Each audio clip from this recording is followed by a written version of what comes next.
Hello, everybody, and welcome to the Dedicated Show. My name is Kate Straste. I'm founder of Dedicated, and I'll be your host for today at the Dedicated Show. Now, I am super excited to cover this very specific topic with you today. We're going to talk to you about how to get leaders' buy in into data reliability and data observability. I know most of my talks, I feel like for the past few months, have been about data governance and AI for some reason. So I'm really excited for this change of topic. And with us, and I'll bring her on in a couple of minutes, but we have the CEO and co founder of Telmai. You can find more information on telm.ai, which I absolutely love that domain name. And she's basically going to talk to us about how do we actually get buy-in from leaders on data reliability and data observability. If you're joining us live, feel free to jump in with any questions you have on the topic, any comments. If you agree, if you disagree, definitely throw that in the chat and we'll try to interact with as many live participants as possible. We'll be live for about 30 minutes and there will be a recording of this session on LinkedIn, on YouTube, and then eventually you'll see this on YouTube Shorts and TikTok and all the other social media platforms. And without further ado, I'm going to go ahead and bring Mona up on our stage here. Mona, welcome to the show. Hi, Kate. Thank you so much for having me here. Absolutely. I'm super excited to have you here. And I love the topic. I was just telling the audience that it's a refreshing topic. I think I talked a lot about this last year, the year before. People sort of stopped talking about data observability, at least for my audience. So I'm really happy to bring this back because I think it's extremely important. Before we get into the topic, I want you to take a minute and tell the audience a bit about yourself, your background, about your company, and how you got to where you are today. Awesome. So I'm Mona Rakibe. I'm the co-founder CEO of Telmai. Telmai is actually Tell Me AI. I'm wearing Telmai today. So I know you mentioned you love the domain. It was really 3 years back. We started this company with an intention of solving data quality problem, very specifically solving it at scale for today's ecosystem. And what me and my co founder Max realized is that as we all are scaling our data ecosystem, our data initiatives, we all are struggling to really find tools and capabilities that can scale with this transition. A lot of times, the tools that were used for checking the value of the data, to check the quality of the data, were still very rudimentary, rule based, were not scaling. So we really thought that how Max is the technologist here. I come from a heavy product management background, but we both have been in data ecosystem for a while, and we felt that there was a need to address data issues with the foundation of data science. Max had worked at SignalFX, which is an infrastructure observability company. And that's where we really started thinking that how do we constantly monitor the data that flows through your pipeline for reliability, for data quality, and make this really easy for our audience. So that really is how we thought about Telmai. We started building out the company. The company is now 3 years old. Backed, we are a Y Combinator and backed by three really awesome investor firms. And we live, breathe for one purpose, everybody in Telmai, which is how do we help our users to make data quality, data reliability easy, achievable. Mm-hmm. So hope that gives you a context of Telmai and me. Yes, absolutely. And then now I know even more. So tell me AI. That's even better. I love that. Yeah. 3 years, Mona. I'm coming up on my 3 year anniversary with Dedicated. So which month was Tell My born? December 2021. So Okay. we were born in COVID, so you were a little bit, probably you were half a year younger than us. March 2020. So we Oh, were yeah. we're COVID babies as well. Oh, yeah. Yeah, that's the when it really was ramping up. I didn't know it was going to be a global pandemic when I made that decision, but either Yeah, way. my bad. I said 2021. It's 2020. So yeah. Oh, I thought you said 2020. I didn't hear the 2021. Okay, so yeah, we're about 6 months apart, or Yeah. 8 months. Yes, my math is off today. But anyways, that's Yeah, maybe Congratulations. it's dog years, huh? That I know. I'm already thinking, was it 2020, 2021? Like, wow, it feels like probably 14, 15 years or even more. Like, Yes, when you're running your own company, absolutely. And so today we're here to talk about some of the ways that we can support your mission of trying to make every company have easier access to better data quality, data observability, data reliability. And I think sometimes we hear these terms and we get confused. Like, what's the difference between data reliability, data quality, data observability? If you can clear some of that up for the audience, that would be super helpful. yeah, so it's interesting, right? Data reliability, the way I would define is that what is the degree of trust that you have in your data, right? And this trust can be established by knowing that my data is not good, right? That you can still trust that, yes, I know I have a problem and I know where my problems are. And then you're kind of building a degree of trust, right? Data observability, on the other hand, if you think about it, the concept is borrowed from control theory, right? How can I look at the external symptoms or like different attribution of an object and figure out what could be potentially going on and predicting what could be going wrong, right? So it's really like, how do I, and now breaking it down into the data ecosystem, how do we calculate metrics and signals out of data and use those signal, aggregate those signal to predict the health of the data, automatically figure out what could be going on. So it is pretty fascinating. So data observability is a way of finding things, right? And Mhm. now the way I think of it, data quality is a natural outcome of data observability. So specifically how, and I know everybody has a different definition, including analyst, including different vendor, each vendor has its own. So I'm aware that there are different definitions, but this is my simplistic one that works for me and my audiences and the people I speak to. One of the use case, and a very powerful use case of data observability, is data quality, right? So when I get these signals, when I aggregate the signals, what am I doing through the signals of data observability? I am finding if what is the quality of my data. And the quality of the data in itself is a huge topic, because you may think of data quality completely different, your definition is different, somebody else on your team may have different definition. But if I can use the signals from observability to automatically figure out things like, what's the completeness of data, what is the accuracy of the data, Mhm. is my data fresh, and eventually, based on all of this, is my data reliable, right? So that's how I think of these three things, that observability is the way we do it at scale to extract metrics. Those metrics surface as data quality KPIs or signals of data quality. Mhm. These two things together help me build the foundation of data reliability for my organization. So they all work together. They're eventually terminologies. We all need to get to the state of data reliability. Mona, I think this is by far the best explanation and breakdown of those three terms that I've ever heard. So thank you so much. And I absolutely mean that. I think you simplified it in such a great way that even I can explain this now, because sometimes I have trouble explaining the differences. But I really appreciate you taking the time to educate everybody here. Now, what are some of the challenges, right? Is this an easy thing to do, to have data reliability, observability, and data quality in this whole data ecosystem? I'm assuming it's not the easiest thing, because a lot of companies, I would say almost every company, is struggling to an extent, which Yeah. they call it all data quality, because I think that's what they see in their reports, and they generally say, oh, we have a data quality issue, but it might not be just data quality, right? Yeah.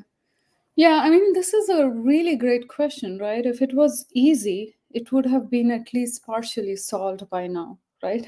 But if you talk to many companies, most companies would still say that maybe it is a little bit solved, but we have, there rarely I meet people who say that, yeah, we have a good data quality framework. Regulated industries do it. A lot of that is through fear, right? That Mhm. compliance, fear, healthcare, and all of that, which is good, right? But in some cases, it's really an afterthought. There are quite a few reasons. Like, people understand this is a problem, but there are quite a few reasons because of which it's not been done as good as it should be. So I'll list out a few top of mind. First of all, it's not a problem purely of tool, right? It's not that if it was just a tool that could solve this, I think there are so many smart technologists in this world, we could have figured it out.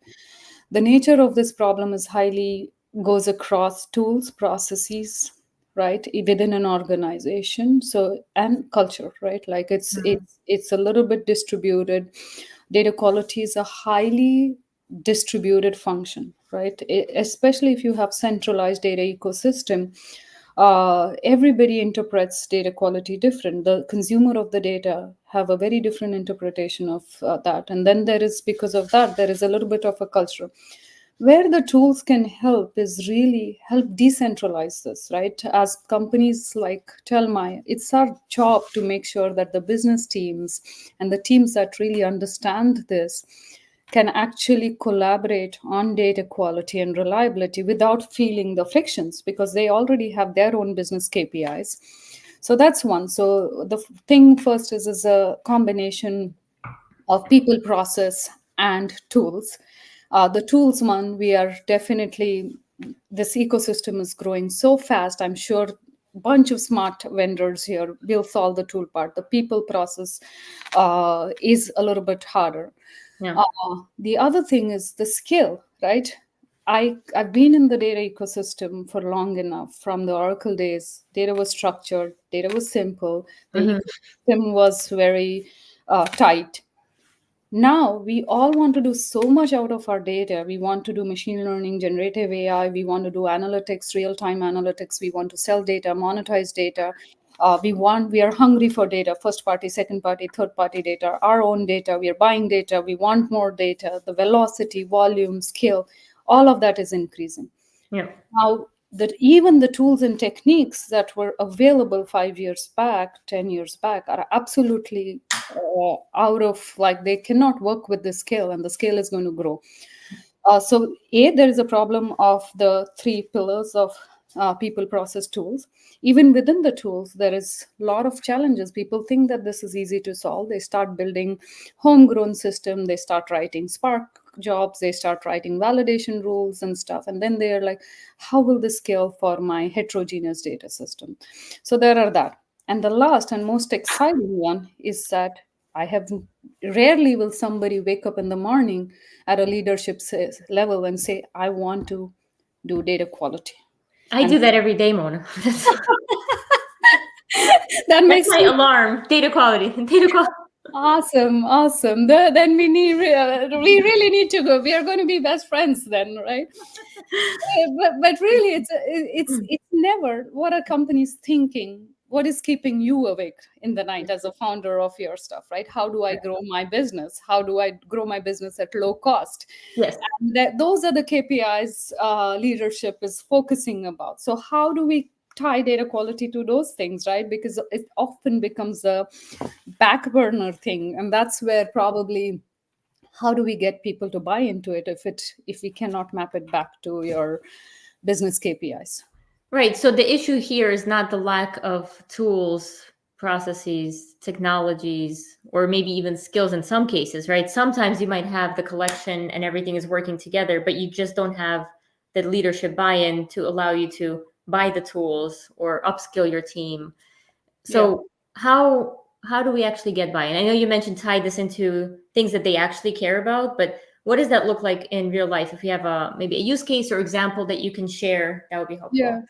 So oftentimes, look, the teams that are doing data observability are responsible are the teams, central teams who are building the data pipelines, who are actually thinking about how do I ingest data and make it usable, ingest, process, transform, make this data usable for the Mhm. other teams. Now, intrinsically, these people want to do some data quality stuff. They start doing it, but in order to put more focus on it, it has to drive the business value that your team is doing. So what I have told often people is treat data quality like a product, right? Even if you want to get business to buy in, you have to tie it back into business value. So if you have like a humongous data warehouse, don't start with like, hey, I want to do data quality, I want to put this much of resources, I want to do this.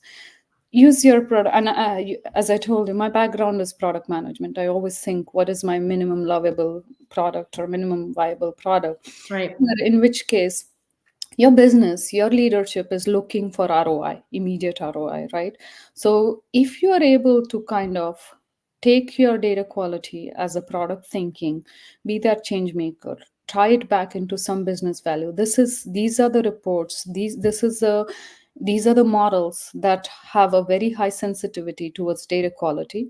Here you're also working with the business, so you're reducing the friction between business and tech teams, because you are being a helper for them and not like, hey, you need bad data, you give me bad data. It's more like, let's figure out what's important to you, and I'm going to build a roadmap to give you that first, and have a certain degree of confidence. And the tools today are sophisticated. I can speak about Telmy. At scale, if you identify these data set, we will go at an attribute column value level and give you confidence level for those value, right? We will tell, if your business is telling me that, look, I have a very, very low tolerance for bad data for this specific columns, this values, then you can instrument your workflows, orchestrate your data pipelines to make sure that bad data never even flows through that teams, right? So they have a very high degree of confidence. They are building trust in your data. You are getting their buy-in. They will be the champions of you and the work you are doing, because they know that you have done all the groundwork to make sure their data. And now we've used the tool to solve the other challenges of culture, people, Mhm. and process also, because you are giving small but measurable value to your Yeah. internal stakeholders, and then you build on top of that. And yes, there are tools today, unlike like 5, 10 years back, which can make this part easier now, but the other part you have to kind of work in a very systematic way. Yeah, that makes sense. And I want to go back to something you said at the very beginning around data reliability. You mentioned that it's trust in the data, not necessarily trust that the data is 100% accurate and timely and complete. And I love that, because I can't name a single company that has 100% data accuracy, right? But it's the reliability that you can trust us. Like these columns that you, let's say you specified, will always be right, because we won't flow the data through unless we're 100% sure. But having that communication, because I've been on a team before where we presented a dashboard and there was one number that was off for revenue numbers, because the person in charge, he knew his numbers. He's like, that one is off, it's not up to date, I don't trust the team anymore. That's it, right? Right. Because if you miss one thing, and we lost all the trust, we had to sort of start from the beginning, explain what happened and how that didn't get translated, or and Right. once you lose that trust, it's difficult. But being upfront and saying, like, this data is as of last week, maybe starting with a sentence to build that trust and reliability is very important. So I really want to, this is a candid conversation. I really want to dig into this example, Kate. Sure. So your data team is building checks and balances, putting in hard work into making sure the data is reliable, Yeah. but what you understand of the data. Now, your business team had a very specific understanding of the business metric or a KPI or a numeric value, revenue or whatever. Yeah. These issues cannot be eyeballed. These issues cannot be fixed or find using validation rules, right? Mm-hmm.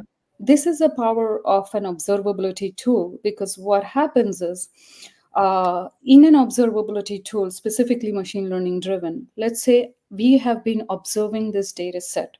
We've been looking that this attribute has certain range, certain expected values, and it could be changing over time. So that's why we do time series analysis. Mm-hmm. Revenue for this customer, for this specific use case, for this data segment has to be in this range. And now, if your business had told that this is a very core KPI for our team, you don't have to understand what those values are. The machine learning, this is where machines do better than humans, right? The Yeah. machine learning models at scale will look at this and say that, hey, Kate, this looks anomalous. It could be a true positive or false positive, but can you take a look before the business does? So I'm replaying this Yep. if you had a tool like Telma, right? Right. Now you go to the business, and business says this number looks off, and you say that, hey, I'm aware of this. Yeah. Your predicted range of this value has always been this, but we ran this campaign and this, and that's why you have this number, which is actually a true good signal of your business. Or you could say, I already know. We know why this happened. There was like error in human error. There was Yeah. an extra zero added, right? Because of which. So now your team has built a trust with your business users. They know that you have done your job, and these are impossible. I mean, uh, especially for a small mid-sized companies to look at these problems, eyeball them, and if you don't have the context. So Yeah. uh, very, very, I mean, here the tools are going to be your help to solve Yes. the stuff. So They it's have an to exciting be era now. our partners in solving the problems, right? We can't rely on our own knowledge, especially if, let's say, if I didn't have, or the team didn't have the business context to know that this number being this large or this small is not normal. We wouldn't know that. We're not the business, but the tool that has the prior knowledge, like you said, the checking the time series data, making sure that maybe that was a normal fluctuation. And the only way you'll know that is by checking the past data. And how much time do we really have to pour through all the data for each field, for each item? It's almost impossible, especially with, I think, the larger organizations where you're creating reports every day for different teams. You can't possibly have all of that. So I definitely see the value for data observability, data reliability. And we've got some folks in the audience who are agreeing. David totally agrees. And Alicia says that, quality in is quality out. As they say, goodness in, goodness out, garbage in, garbage out. Whatever you put in is what you're going to get.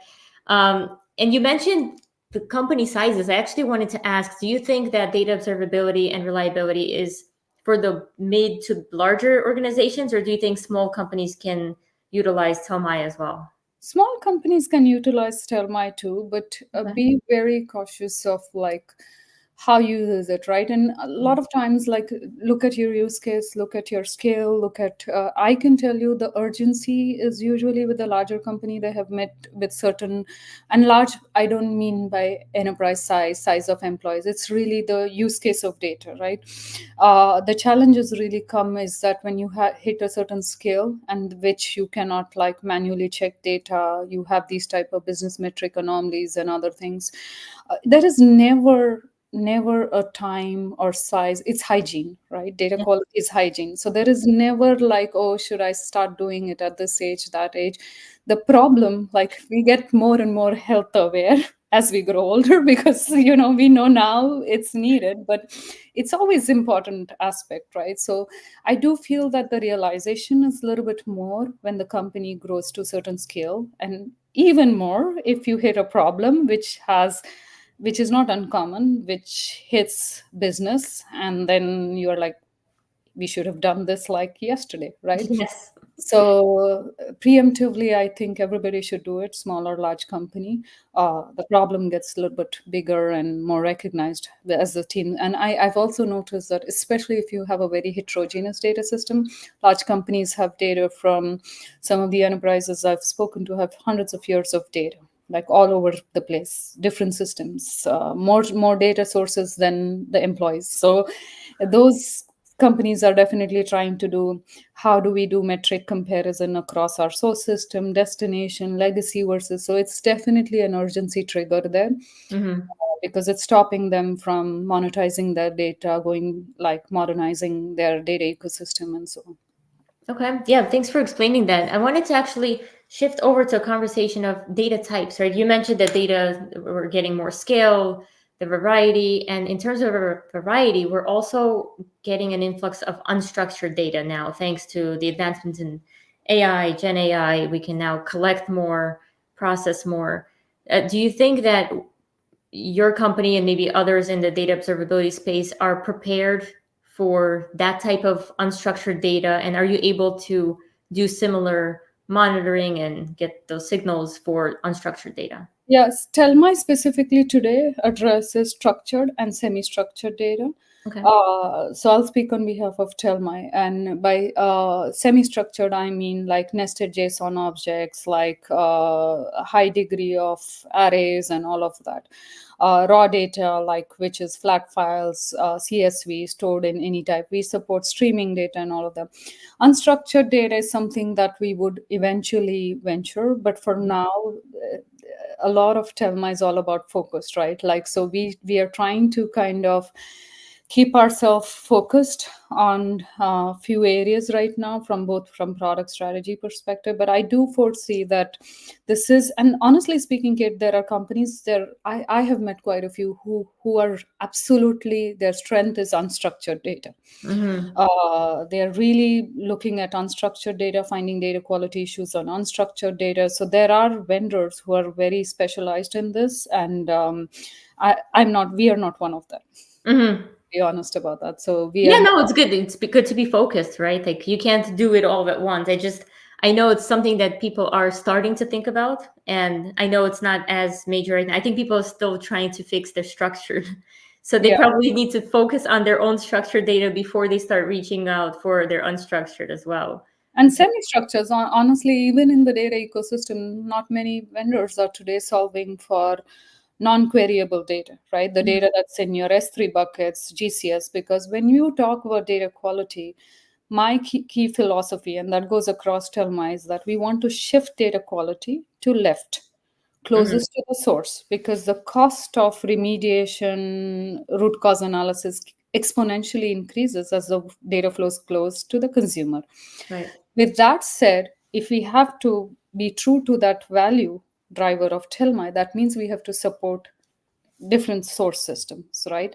A lot of times data just lands into S3 buckets, or data is coming from your CRM system. Can we actually start monitoring right there Mhm. instead of like your BigQueries and Snowflakes and all? So we do that also, but we also want to make sure that we are able to support that. So that's ecosystem of semi-structured and structured itself is so huge that we have kind of made that as a focus to kind of shift it to the left and support all the data sources that could be notorious in bringing bad data. Okay. Yeah. Thank you. And I see Scott's here asking how many shows I have today. Remember, Mona, I told you I've got one more thing later today. That's a Talking about very familiar face, Scott. Okay. Scott Taylor. He's the data Yes. whisperer. He Yes. joined. He's supposed to join all my shows, but he only. I think this is the first one he joined. So Mona, you must be special. He joined your show. You know, this is. Thank you, Scott.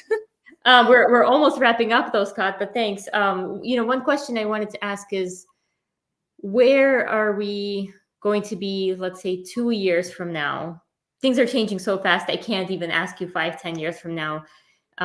With data reliability, data observability, do you think more companies are going to be adopting it? Are they finally Yeah. going to realize the value? Yeah. I think we will be really like we are moving really fast, and that goes back to my dog ear pace, right? So, specifically, more and more companies will realize that tools and companies like Telmai are making data quality easy, achievable. There are things like low code, no code. So, a lot of time people are just like, whoa, data quality is going to take me 6 months, 8 months to implement and then see the value and all of that. It's once people start realizing this, there will be more and more adoption. Yeah. There will be more and more maturity in the ecosystem, and I'm really excited about the focus is there, Kate. I mean, just in 3 years, a lot of companies, 3 4 years, have actually started talking a lot more. As I say, data quality was the unsexy part of the data ecosystem, but now it's really, really this the whole community is coming together to bring it at front and center of everything. So which I love. So we'll get there. We are going to be that's It's going to be exciting. In 2 years, we'll talk again. We'll do this and we'll say that wow, we've really come far. It is the unsexy part, but I almost picture it like, when you go to the gym and you work out and you're all sweaty and nasty and gross, right? But then when you take a shower and you dress up and you go out, you finally look good because of that gym Yeah. work. So it's similar. You can't have all the cool shiny new objects and without the right data quality. But, So but guess what? Now you have all these AI apps that even make your gym workout more fun and easy. So yes. think about data observability in today's tools, that they're making you going to gym easy because you're measuring, you're seeing progress. It's a lot more easier than 10 years ago. So that's Yeah, another thing, right? That I love that. yeah, And you get alerts, right? Like if something yeah, is off, they'll let you know, like, hey, you didn't run enough today, or you body didn't meet charts. this. Yeah. I love that. Well, Mona, as we wrap up, I want to ask, where can people go to continue the conversation? what website? Are you on LinkedIn? Are you on Twitter? What's your preference? Yeah, LinkedIn is my number one preference. Mona Rakibe, easy to find, mona.rakibe. Telm.ai to learn more about Telmai. There's a lot of blogs we try to stay honest to what we are learning and push that in blogs. So go to our website, learn more, and always happy to chat. I love listening from people about their challenges on data quality. So I'm easily available to talk about these things. Perfect. Well, thank you again so much for being on the Datacated show. I had a great time, and thanks to those who joined us live. Thanks to those who are listening to the recording. And yeah, I appreciate your time again. Have a great rest of your day, everyone. Thanks, Kate. Have a good one.